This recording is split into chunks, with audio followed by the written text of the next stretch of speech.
Good morning. This is Roger Harenchuk. I'm doing this video so that I can get my point across to worksafebc or workers advisors. If I have to appeal, this is the best way I think I can possibly explain myself. Today is March 6, 2015, and I just want to show you the incident reports due to my injury. This is the first one that happened in 2010. This is the 125-36506 claim.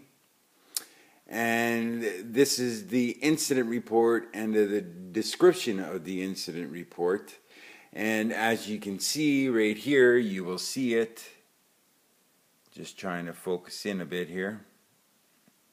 As you can see, I slipped on a wet driveway. Okay. Now, I got sent back to work, and they put it down as an aggravation to hardware sprain, strain, tear. But yet every doctor I've seen says the hardware is fine and solid and everything.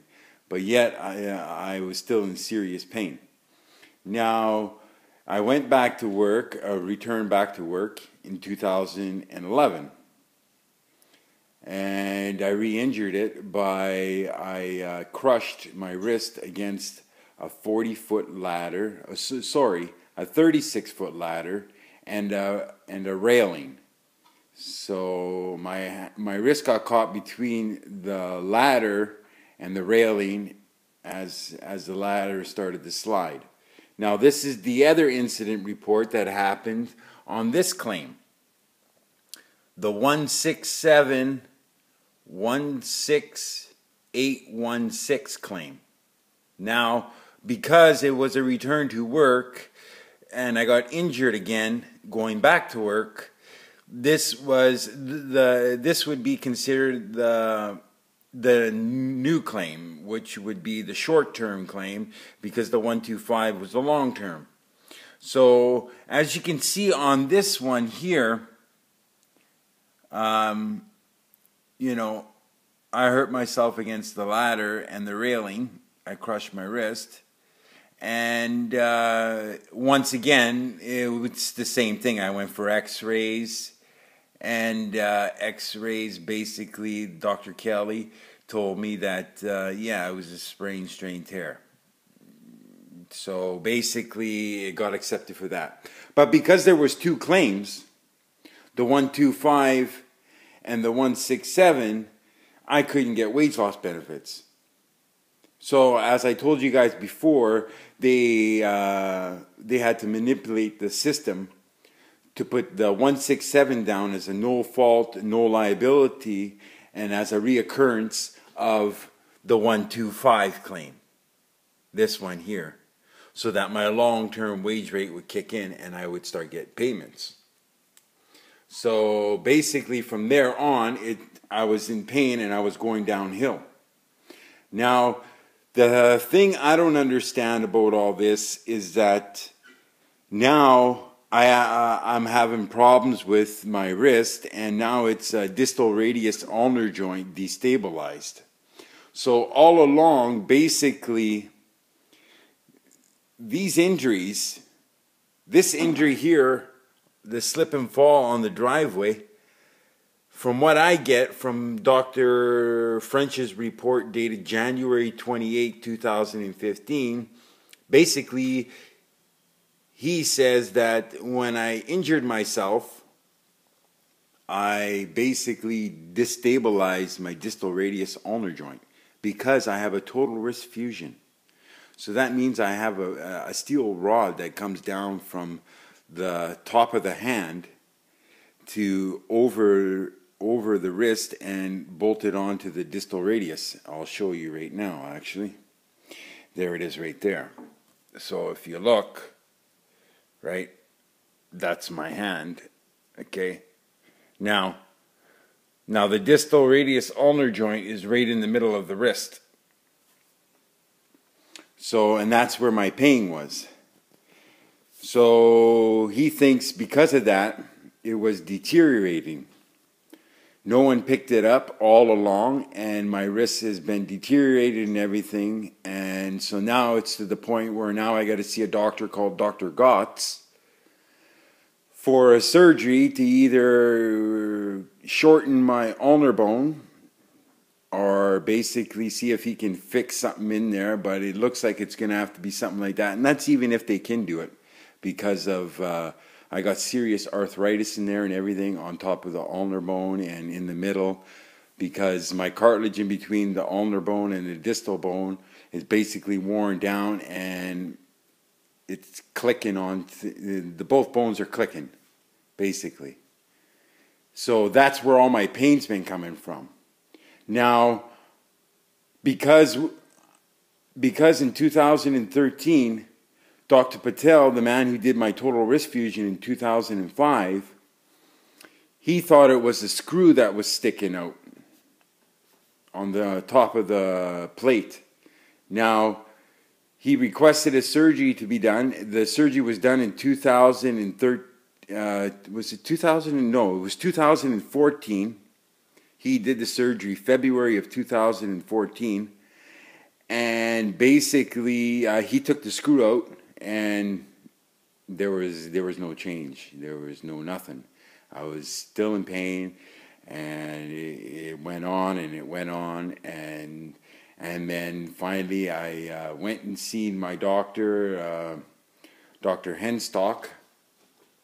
He is my family physician.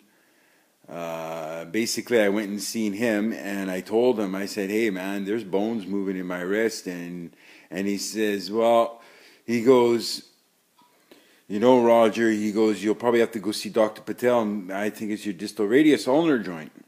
Okay, fine. So I go back and I see Dr. Patel. Now this is November 25th, 2014. So I go see Dr. Patel. Dr. Patel tells me, he says, "Yeah, your distal radius ulnar joint is unstable." Okay. So now what? So he goes, "Well, I'm going to refer you to the worksafebc to see if they can get their specialist to look at you." So he does his referral. I go see a guy, Dr. French, and he basically tells me, you know, it's because of this slip and fall. When you fell on that wet driveway, this injury here in 2010, your wrist couldn't absorb the impact of the fall because your wrist was totally fused. So your distal radius ulnar joint destabilized because it absorbed all the impact of the slip and fall on the driveway when your hand went out and you fell on it. So it sort of made a bit of sense to me, right? Because every doctor told me, "Oh, the hardware's solid, it's intact, you know, there's nothing wrong with it. You could be getting your pain from this, you know, you could be getting your pain from maybe you tore a muscle, a tendon, or something like that. You got to build it up, you got to put that hand to use and everything."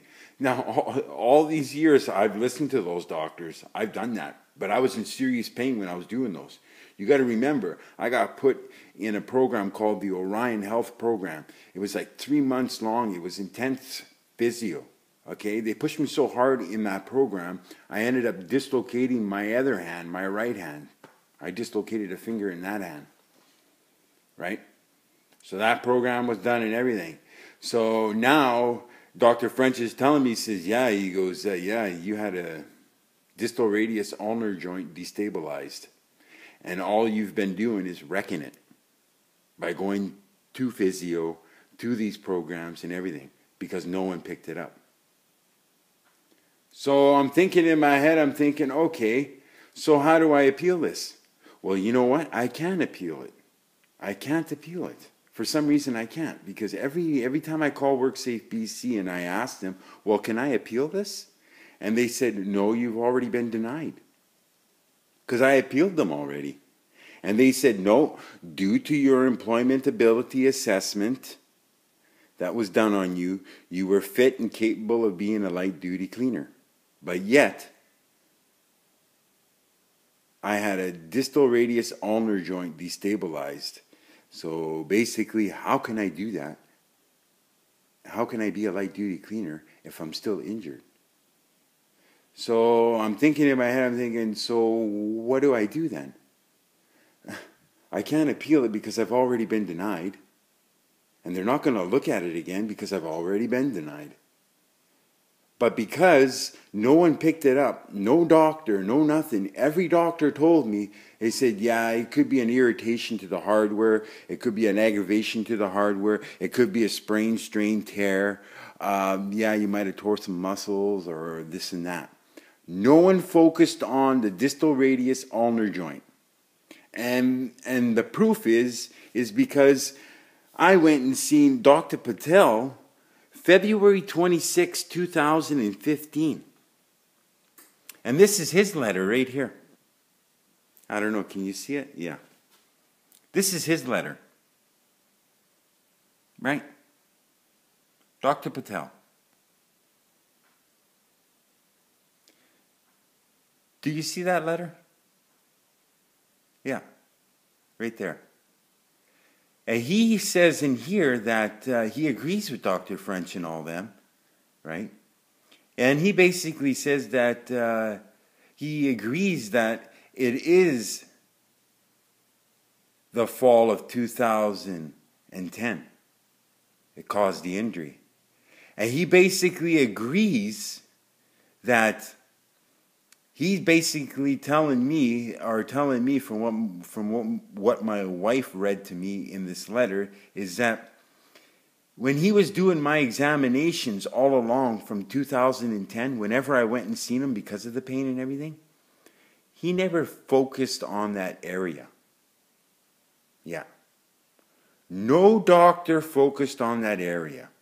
And none of these doctors did any distal radius ulnar joint compression tests with me to figure that out. Because of why?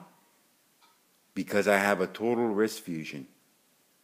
Now, the thing I don't understand is that if you look at most of these doctors' reports from specialists and doctors and everything, they're short, simple, one-page reports. The only ones that ever did anything more than 2 pages was Dr. Gotts and Dr. French.